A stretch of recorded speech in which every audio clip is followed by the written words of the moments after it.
여러분, 인테리어 업체 선정이 왜 어려울까요? 가장 큰 이유는 불신이라고 생각합니다. 모든 업체가 그런 건 아니지만 유명 브랜드 업체도 공사별 상세 견적 내지 않는 곳도 있고 두루뭉술하게 얘기하거나 꼬치꼬치 물어보면 고객을 까다롭게 생각하는 업체도 많습니다. 이런 사례들 때문에 인테리어 업계에 신뢰할 수 있는 업체들보다 신뢰할 수 없는 업체가 훨씬 많다고 이미 사람들의 뇌리에 박혀 있습니다. 당장 내일 업체랑 미팅해야 하는데 막막하신 분들도 많을 거예요. 이 영상 보시면 신뢰도 있는 인테리어 업체 선정, 그리고 반셀프 공사 하시려는 분들도 시공업체 고르는데 도움이 되실 겁니다. 먼저 현장을 정확히 파악하고 대안을 제시해주는 곳을 선정해야 합니다. 이건 반셀프 시공업체도 공통적으로 해당이 되는 내용인데요. 예를 들어 목공사의 경우 현장을 직접 보고 문틀을 살리고 문만 교체한다든지 문도 필름이나 페인트를 리폼해서 재사용하는 방법으로 비용을 절감해주는 대안을 제시해 줄 수 있습니다. 물론 상태에 따라 문틀까지 교체해야 할 수도 있겠지만 이렇게 대안을 제시해 준다면 신뢰할 수 있는 업체일 가능성이 상당히 높습니다. 이렇게 현장을 직접 파악해야 하는데 그렇지 않고 견적을 내주는 곳도 생각보다 많습니다. 직접 보고도 변수가 많은 게 공사 현장인데 보지도 않고 견적을 낸다는 것은 변수의 리스크를 금액에 많이 태울 가능성이 큽니다. 물론 어느 업체든 어느 정도의 리스크를 금액에 포함시킬 겁니다. 아니면 미리 얘기를 해줄 겁니다. 그러면 나중에 추가금이 들더라도 이해할 수 있겠죠. 다음으로는 디테일한 세부 내역서를 주는 곳을 선정해야 합니다. 앞의 얘기의 연장선인데요. 내역을 어떤 근거로 이렇게 계산했는지 기재를 해주는 곳일수록 정직한 업체의 확률이 높습니다. 정확하고 세부적인 견적서를 만드는 것이 시간도 많이 걸리고 어렵긴 합니다. 정확한 면적을 계산해야 하고 작은 부분까지 고려해야 하기 때문이죠. 이런 업체는 최대한 정확한 금액을 고객에게 주려고 노력을 한 것이고 근거가 있기 때문에 나중에 혹시 추가가 되더라도 충분히 납득하실 수 있을 겁니다. 이런 신뢰를 보여주려는 업체라면 끝까지 책임 있게 공사를 끝낼 확률이 높습니다. 그리고 공사를 너무 많이 업체는 피하라고 권장드립니다. 인테리어 업체 턴키를 맡길 경우 현장 담당자가 지정되는데요. 현장 수장이라고도 합니다.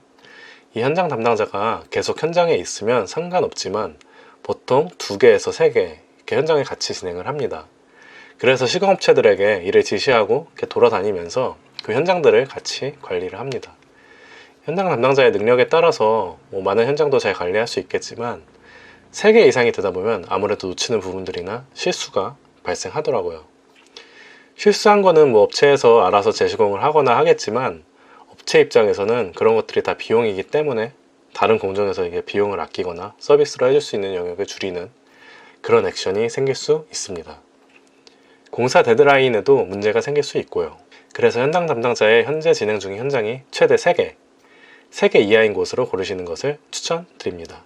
반셀프 공사 시의 시공업체도 마찬가지입니다. 견적받고 시공 날짜도 다 약속하고 했는데 너무 공사가 많은 시공업체일 경우 지정된 공사 날짜를 못 맞추거나 소홀해질 가능성이 큽니다. 반셀프 공사는 비용 절감을 위한 공사인데요. 그렇게 하면 보통 공종별 공사 금액이 크지 않을 겁니다.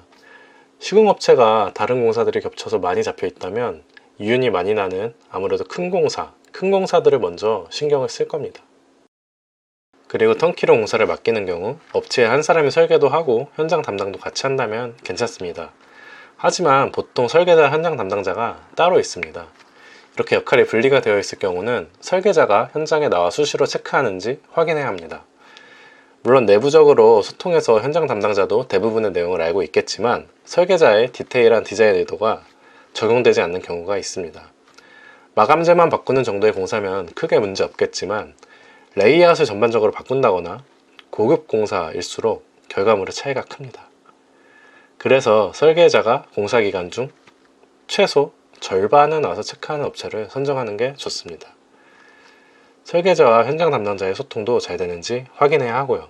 이렇게 소통은 항상 중요한데요. 저는 사실 무엇보다 고객과 업체와의 소통이 가장 중요하다고 생각합니다. 유튜브에서는 크리에이터와 구독자, 비즈니스에서는 의뢰인과 필의뢰인, 즉 갑과 을의 관계가 될 수도 있지만 서로의 의견을 서슴없이 주고받을 수 있는 환경이 되어야 합니다. 사실 인테리어 업체도 고충이 있습니다. 저는 인테리어 일을 하면서 많은 고객들을 만났습니다. 나이스하신 분들도 계시지만 마무리 때 잔금 전이죠. 이때 트집을 잡아서 잔금을 주지 않거나 깎으려고 하는 분들도 생각보다 많습니다. 그렇기에 일방적인 소통보다는 서로 소통을 많이 하면서 믿음을 쌓아가는 것이 굉장히 중요하다고 느꼈습니다. 지금까지 인테리어 업체 선정 방법에 대해 알아봤는데요. 턴키 공사 업체 선정 시, 반셀프 공사 업체 선정 시 각각 어떤 부분을 신경 써야 하는지 정리해봤습니다.